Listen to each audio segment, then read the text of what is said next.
They told us Bitcoin was the ultimate escape, an escape from banks, from governments, from a system that prints money at will. But history teaches us a hard lesson.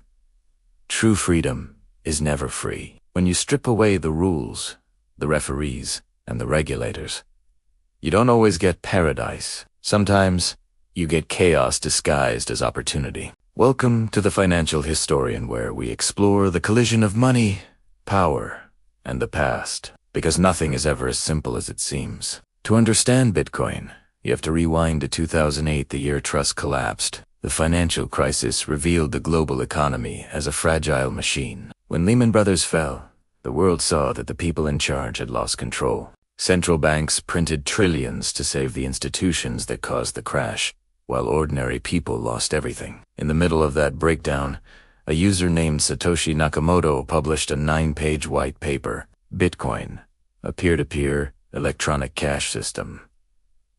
The concept was radical: currency without a state, transactions verified by cryptography, not bankers, a hard supply cap of 21 million coins, no central authority, no inflation, no interference, an open, transparent public ledger called the blockchain of financial history that could never be erased. It was a monetary rebellion wrapped in mathematics. In 2009, the first block was mined and hidden inside.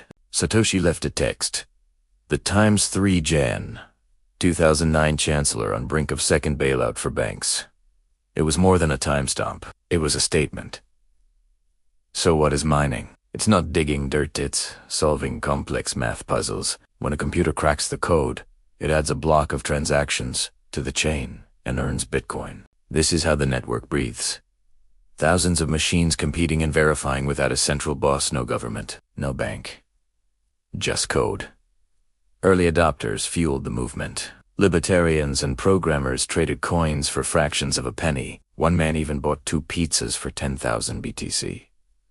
Today, that's a multi-million-dollar meal. However, the ideal of stateless money soon collided with human nature. By 2013, prices exploded and speculators rushed in. Then, the dream fractured. In 2014, the exchange MT, Gox collapsed, and 850,000 Bitcoins vanished. Millions in digital wealth. No hotline to call, no insurance to claim. The blockchain showed the stolen funds, but they were untouchable. The tech worked. The people failed. This is the Bitcoin paradox. It removes the middlemen, but it also removes the mediators. Every transaction is final. As crypto expanded, so did the risks. Fake wallets, phishing schemes, and bad actors surrounded the space. In 2022, billions were lost to hacks and fraud.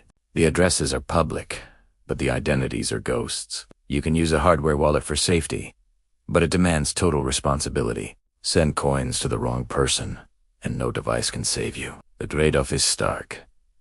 You get total autonomy, but you lose all protection. Bitcoin promised to break centralized control, and it did. But it also stripped away the safety nets we rely on. No chargebacks.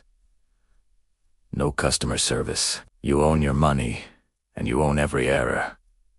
Yet, the belief persisted. In 2021, El Salvador took that ideology and made it law, declaring Bitcoin legal tendera. World first. President Nayib Bukele called it financial liberation.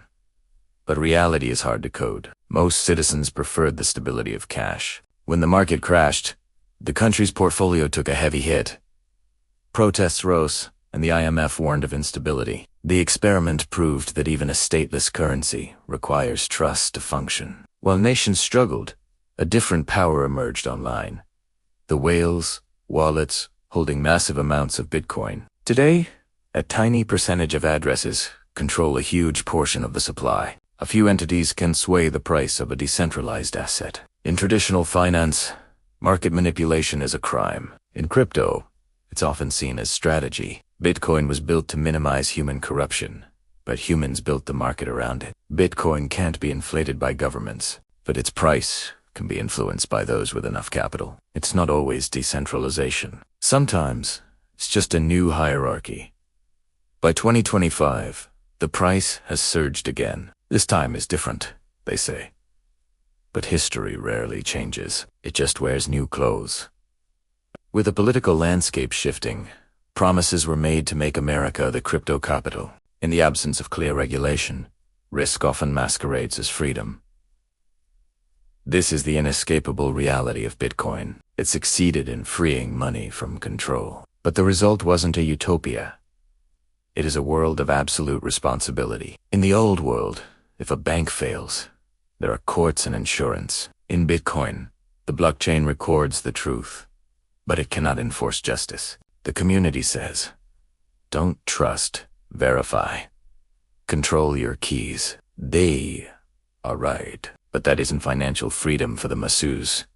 It's survival for the prepared. Most people want safety, not sovereignty. Meanwhile, the gap between Bitcoin and the broader crypto industry widens. Bitcoin remains secure, digital gold, but it is surrounded by thousands of altcoins, a high-stakes casino where the house usually wins. Bitcoin removed the gatekeepers, but power didn't vanish.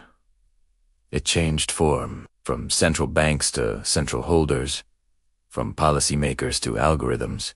Bitcoin proved money can exist without a state. It was a successful rebellion. But every rebellion faces the same question. What happens after you win? Freedom without structure can be unstable. Perhaps Bitcoin's true legacy is philosophical. It forces us to ask what money really is, and if it can ever be separated from power. Because even in a stateless world, power doesn't disappear. It just finds a new wallet. If this gave you a new perspective, hit subscribe. History has the answers. I'll show you where to look.